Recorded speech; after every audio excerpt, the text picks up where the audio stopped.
Hello বন্ধুরা, welcome to Dalia's veg kitchen. Dalia's veg kitchen আপনাদের সকলকে স্বাগত। এই মুহূর্তে নিয়ে চলে এসেছি একটা নতুন রেসিপির সাথে, সেটা হলো চিলি পনির। সো কিভাবে আপনারা সহজভাবে চিলি পনির বানাবেন, প্রথমে একটি যে সসপ্যানে গরম জল করে নেবেন এবং তাতে একটু লবণ দিয়ে আগে পনিরগুলোকে ওটা ভালো করে ডুবিয়ে নেবেন। তারপর কি করবেন, তারপর একটা তেলের উপর কি করবেন, একটা যে তাওয়া বা কড়া টাইপের ছোট্ট আপনারা একটা পাত্র নেবেন, সেটাকে তেল দেবেন। তার মধ্যে তেল দেওয়ার পর সে তেল গরম হওয়ার পর তারপর সেই যে পনিরগুলো যেগুলো আমাদের লবণের মধ্যে ছিল, লবণ জলে আমরা ডুবিয়েছিলাম, সেই পনিরগুলোকে আমরা এখানে কিন্তু ভালো করে ভেজে নেব। ঠিক আছে, সো ভালো করে এটাকে কিন্তু ভেজে নেওয়ার পর তারপর আমরা আবার একটা কড়াই নিয়ে নেব।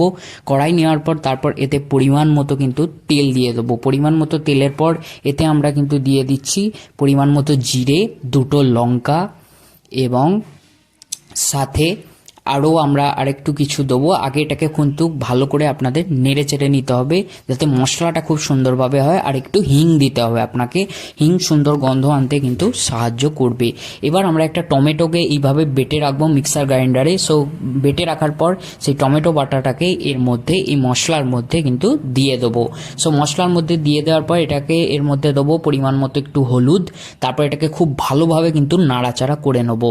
সো ভালোভাবে এটাকে কিন্তু খুব নাড়াচাড়া করে নেবো এবং মশলাটাকে খুব ভালোভাবে কিন্তু মিশিয়ে নেবো যাতে মশলাটার টেস্টটা, কারণ মশলাটাই হলো মেন যেটা টেস্ট আনবে আপনার চিলি পনিরে। সো এইভাবে ভালো করে এটাকে মিশিয়ে নিন। ভালো করে মিশিয়ে কিন্তু আপনারা যে এইভাবে মশলাটা তৈরি করুন, এইভাবে ভালো করে কিন্তু মিক্স করে নিন, ভালো করে এটাকে কুক করুন। সো এটাকে এইভাবে ভালো করে নাড়াচাড়া করার পর, কুক করার পর এবার প্রায় আমাদের অনেকটা মশলাটা তৈরি হয়ে গেছে। এবার এতে আমরা দেবো একটু গুঁড়ো জিরে। গুঁড়ো জিরে আপনারা ব্যবহার করতে পারেন, তাতে কি হবে আরও যে ভালো টেস্টটা আসবে। এবং আমরা কিছু সেদ্ধ করা আলু, সেই সেদ্ধ করা আলু এর মধ্যে দিয়ে দেবো এবং মশলার সাথে খুব ভালোভাবে মাখিয়ে নেবো। মশলাটা আমাদের যখন রেডি হয়ে যাবে খুব ভালোভাবে এই মশলার সাথে এই আলুটাকে খুব ভালোভাবে মাখিয়ে নেবো।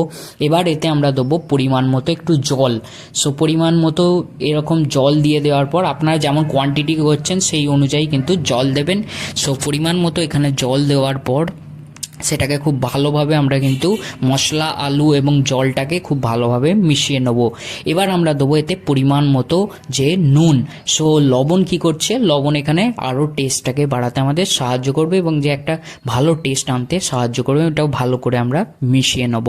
সো মিশিয়ে নেওয়ার পর এবার দেখতে পাচ্ছেন আমরা যে ভেজে রাখা যে পনিরগুলো ছিল, সেই পনিরগুলোকে নিয়ে আমরা কিন্তু এর মধ্যে দিয়ে দেবো। সো আমাদের যে মশলাটা রেডি হয়েছিল সেই মশলার মধ্যে এটাকে দিয়ে দেওয়ার পর খুব ভালোভাবে কিন্তু মিশিয়ে নেবো এইভাবে ভালো করে পনিরের সাথে যে মশলাটা। সো এইভাবে আপনারা কিন্তু খুব সুন্দর আপনার চিলি পনির তৈরি হবে। আপনারাও অবশ্যই ট্রাই করবেন, খুব সুন্দর কিন্তু তৈরি হতে চলেছে। সো এই যে আমাদের তৈরি হয়ে গেছে আমাদের সুস্বাদু চিলি পনির। সো আপনারাও ট্রাই করবেন এবং কেমন আপনাদের রেসিপিটা লাগলো অবশ্যই কমেন্ট বক্সে জানাবেন। এরকম ভিডিও দেখতে হলে অবশ্যই কিন্তু চ্যানেলটিকে সাবস্ক্রাইব করে রাখতে ভুলবেন না। অ্যান্ড ভিডিওটা ভালো লেগে থাকলে অবশ্যই কিন্তু লাইক করবেন। সো দেখা হচ্ছে আপাতত পরবর্তী ভিডিওতে আবারও কোনো একটি নতুন রেসিপির সাথে। এখনো মতো আসি, বাই বাই। এবং চিলি পনির আপনারা খুব ভালোভাবে কিন্তু বাড়িতে তৈরি করুন এবং চিলি পনির ভাত দিয়ে আপনারা ভালো করে খান এবং উপভোগ করুন।